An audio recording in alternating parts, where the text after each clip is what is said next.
read along if you can. It's only a short letter. It's one of those that you could read just before you go to bed or something like that. It's a great little letter. It's been a real encouragement to us so far.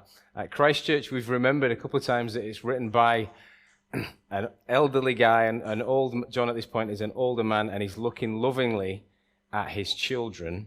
And one of the things we're remembering in particular, and if you just give the book a tertiary read, you'll see the word truth come up over and over again. There's a truth sort of crisis in the church. If you remember back a few weeks, we've had this bunch of people that you could call the cessationists or the exiteers or something like that. There's a bunch of people who've left the church. That's why John's written. They've left, but they've not left and gone, oh, we reject everything that it stands for. It's rubbish. So you kind of know where you are at least. They've left, but they've left and gone, yeah, I think we're kind of still on board. We kind of still see ourselves as Christians, except there are some really quite sinful things that we kind of enjoy and they think there's probably benefits in. There are things, we also think we can meditate and we're waiting for a really awesome, enlightened response, that kind of thing. We're going to hang on to some sins.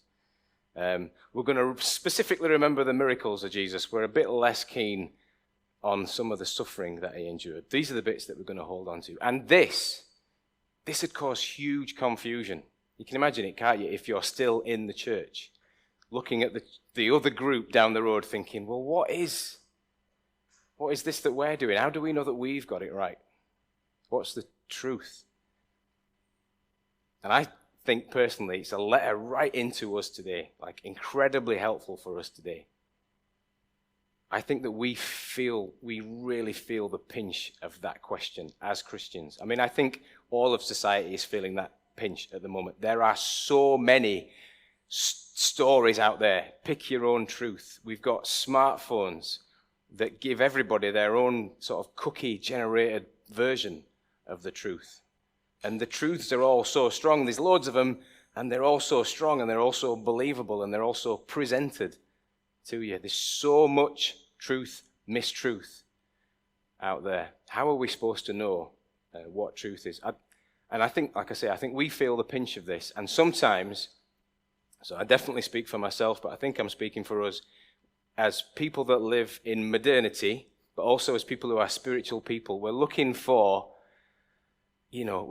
something clear, a clear signal that we're on the right tracks. Like in my weaker moments, wouldn't you love it if there was some new document that came out, some new article that came out that just made our faith seem a whole lot more legitimate, just written by some modern intellectual that everybody followed. Or other than that, every now and again, and Christians say this often, that we'd get a big, like a bolt of lightning from the sky, just to affirm it.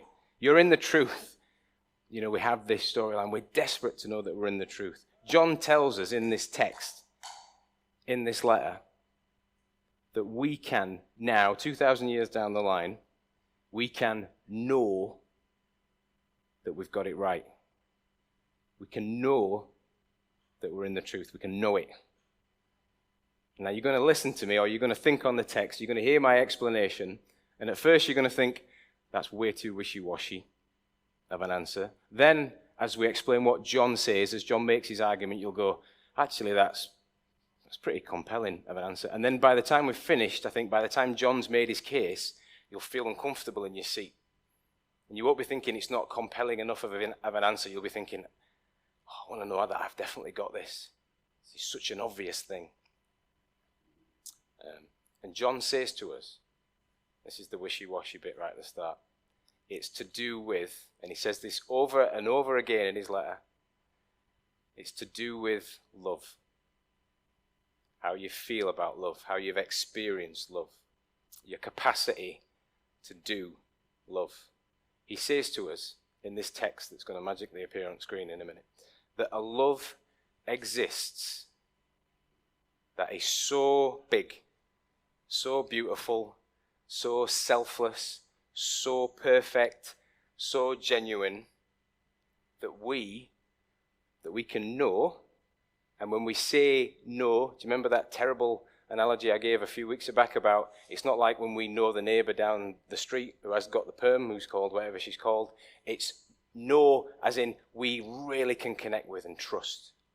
We can know that truth and we can experience that love and not just receive it, but it becomes something that is transformative for us. We get it and we're able to give it out in an incredible way.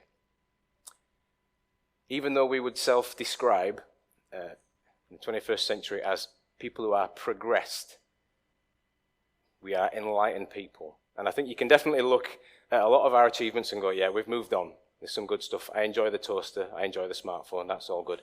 There's definitely other areas that I don't know how much we've progressed in. And the idea of love would definitely be one that I think maybe we've not progressed. Maybe we've even regressed in terms of how we understand it.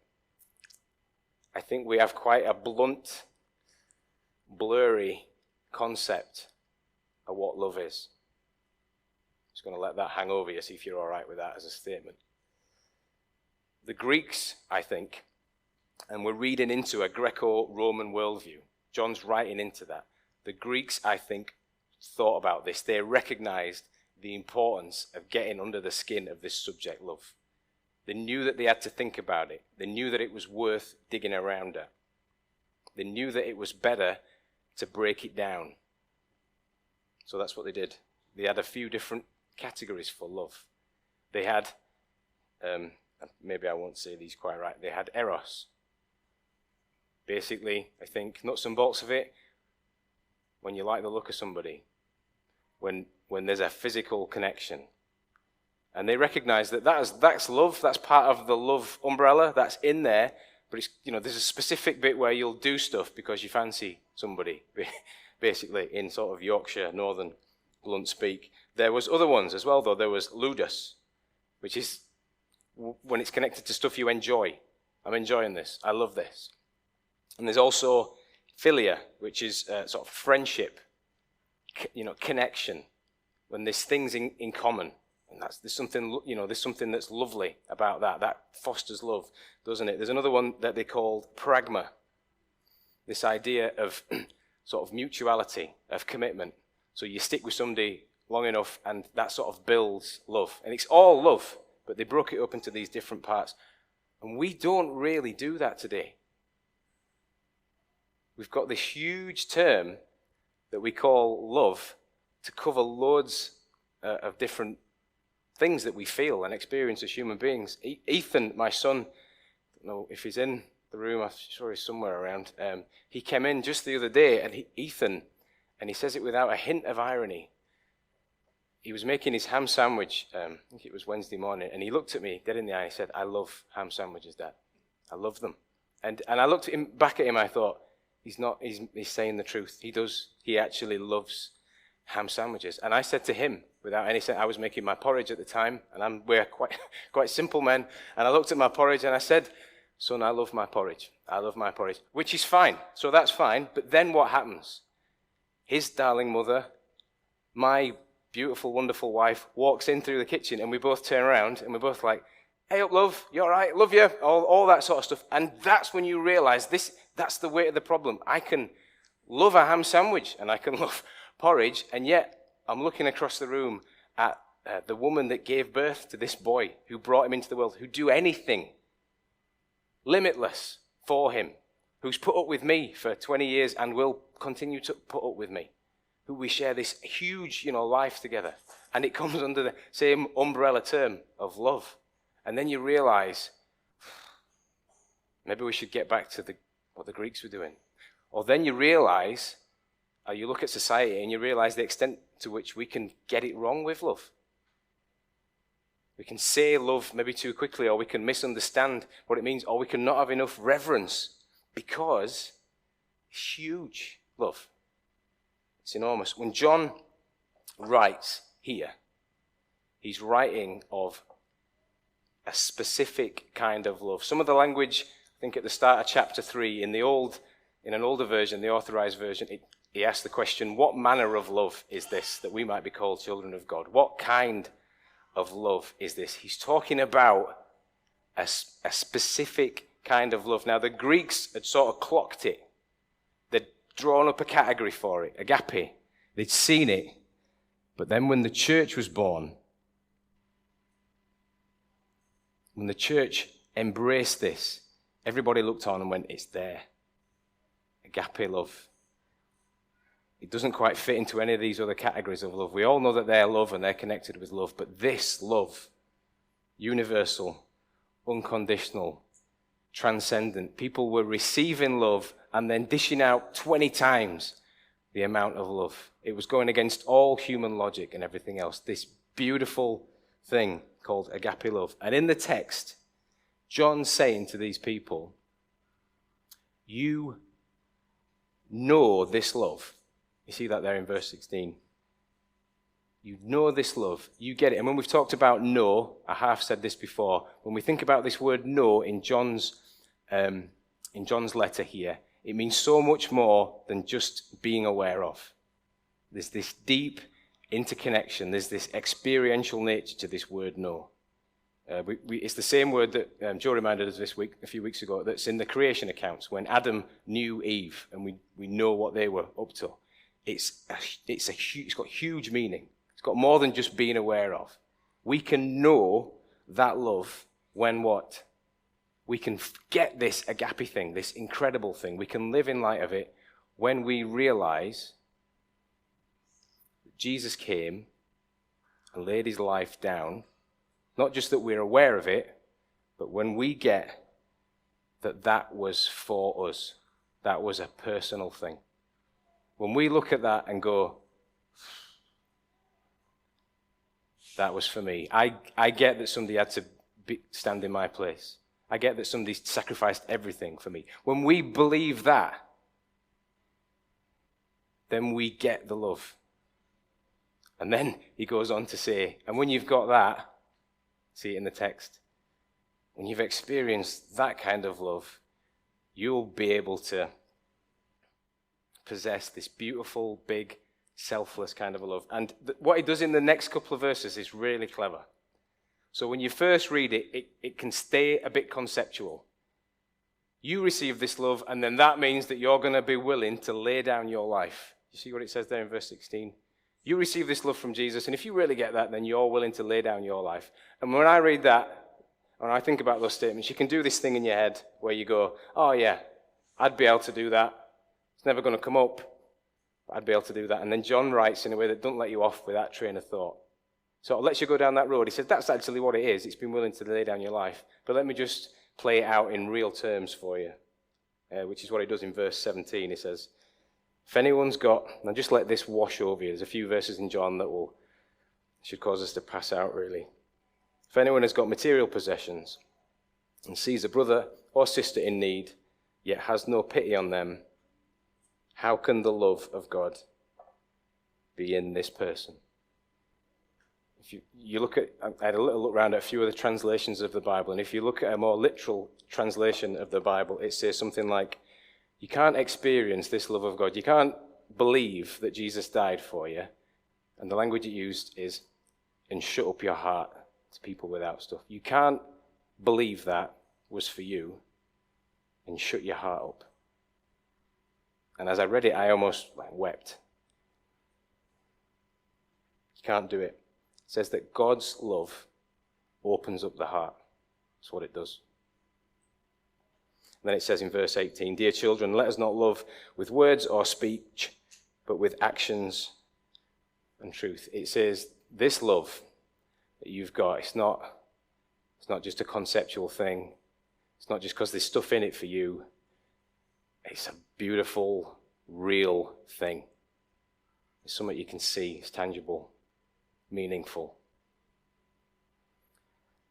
I told you, didn't I, at the start? I said you'll think it's wishy-washy at the start, but by the end of it you'll be thinking, oh, crikey, that's huge. We will know that we're walking in the truth if our hearts are opened up. If we can see somebody down the street and have an open heart towards them. Now the next bit of the text, so hold it there. Hopefully you're all like, that's a lot, Ash. The next bit there is for the 99.9% of us who read that and went, oh man, I don't know if I'm there. I don't know if my heart's moved in that way. For those of us who stand at this point and our heart's pulsating a bit and it's condemning us, it's because we're realizing, oh, my heart's a bit shut actually to some things, to some people. Because as I've thought about this in the week, that's kind of what happens, isn't it? With the heart and our capacity to love. We live out our lives and somebody does something horrible to us. And we feel it close up a bit to that kind of person or that kind of event. Or we see something that's just horrible. Like we watched the Sarah Everard story. Would you keep your heart open then? Our hearts closed up. Or we see, the horrors of Afghanistan and we think, we try and protect ourselves almost, and our hearts close up. It's just what happens. This verse tells us, verse 20, if our hearts condemn us, so hang on to this, and it was beautifully, by God's provision and grace, it was in the first song, I think. We know that God is greater than our hearts, and he knows everything. What that verse says is, no matter how embittered you've become, whether you know it or not, or whether you're just reflecting on it now, who God is, what he's done, made particularly obvious in that story of the cross of Jesus, is bigger than any bitterness that we can hang on to. So what it says to us is, if you believe in that story of the cross, what's happening right now is just a constant bit of discomfort, a constant wrestling at your heart to open up a little bit more. That's what's going on. How do we know that we're in the truth? How do we know that we're in the truth?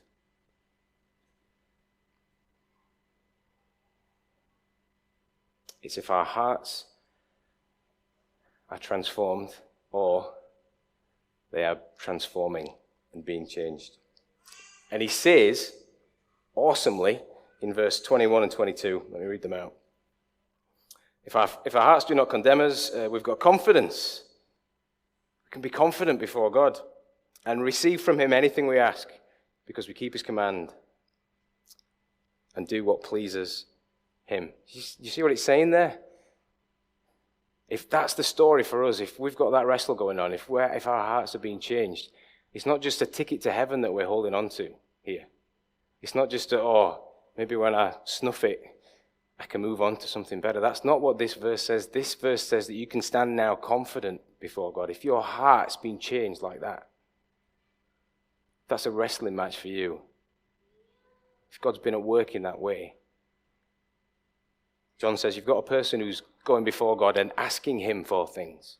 He's in conversation with him confidently, boldly, because he's got assurance. He's working out assurance. Because why? Because he's had a bolt of lightning from the sky, or he's read some amazing article? No, because the evidence is in his own heart. And his own heart that condemned him is being pulled open. And he's looking at the world slightly differently. Even though it's a wrestling match, he's looking at the world slightly differently. The question is, at the end of the talk, how do we know if we're in the truth?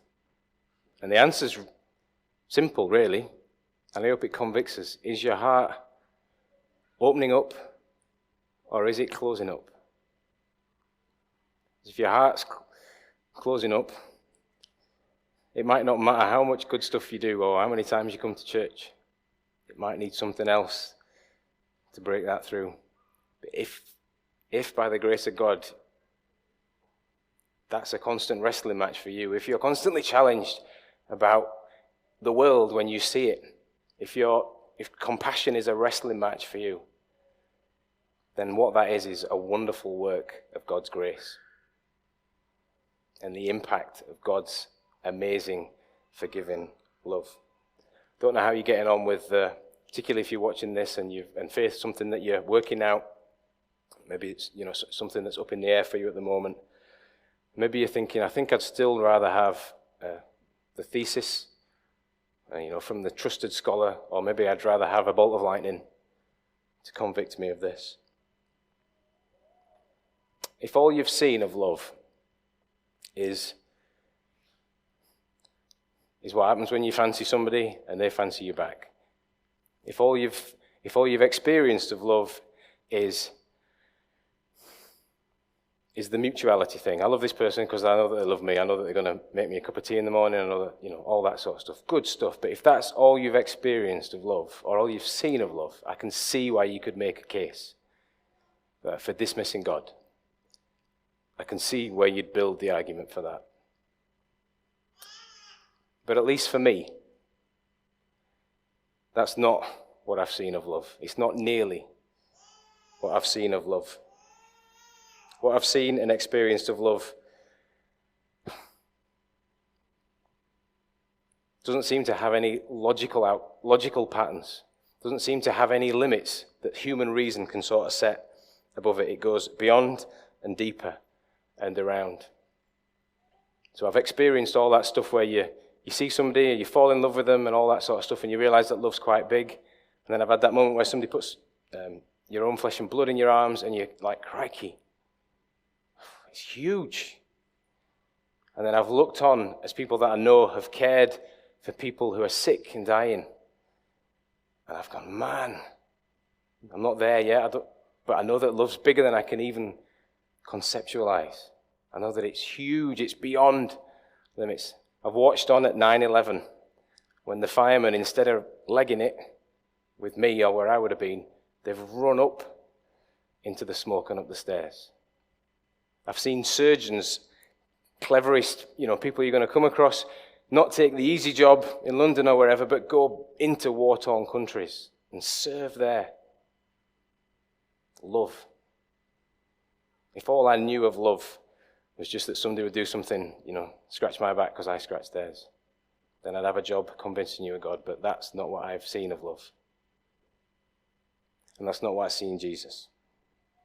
I see a love in Jesus that goes beyond, bigger than anything you can explain.